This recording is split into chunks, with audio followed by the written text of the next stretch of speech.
Good morning, friends.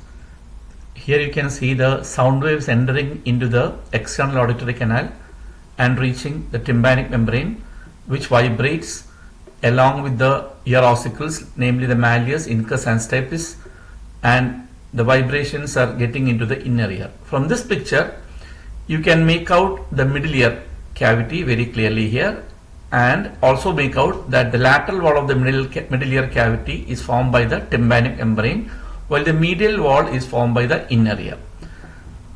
Now,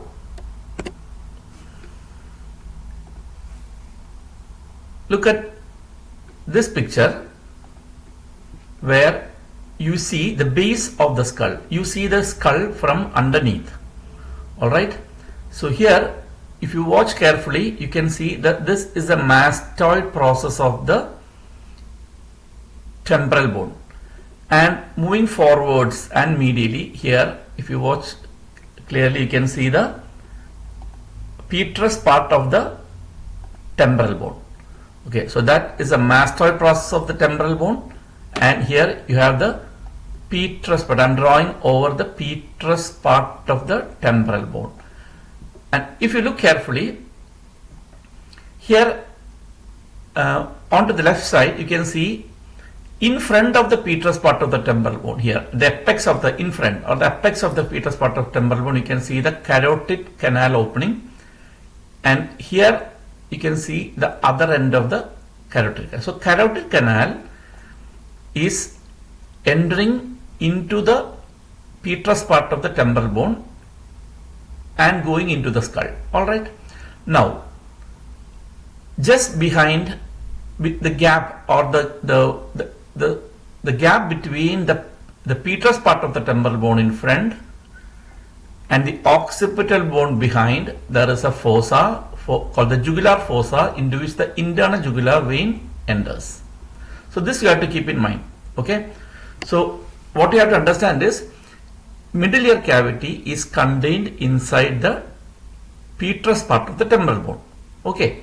And in front of the petrous part of the temporal bone, you have the carotid opening of the carotid canal, and behind the petrous part of the temporal bone you have and behind an inferior you have the opening of the internal jugular vein.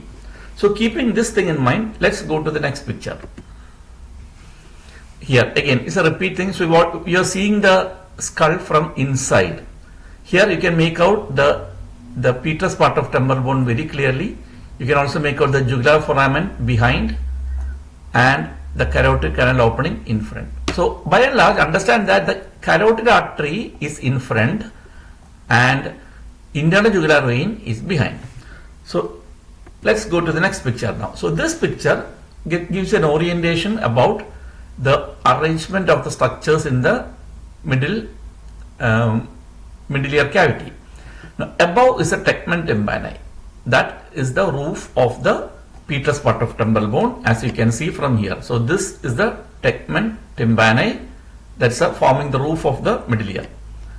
Now this, as I told earlier, see the internal carotid artery is in front and internal jugular vein is down, inferior and behind. Now the auditory tube opens anteriorly, forwards, and mastoid antrum, the opening to the mastoid antrum is posterior, and the facial nerve. Okay, one more thing, now you can see the oval window here and the promontory and the round window. So that means in this picture the tympanic membrane has been removed and you are now watching the medial wall. Thank you.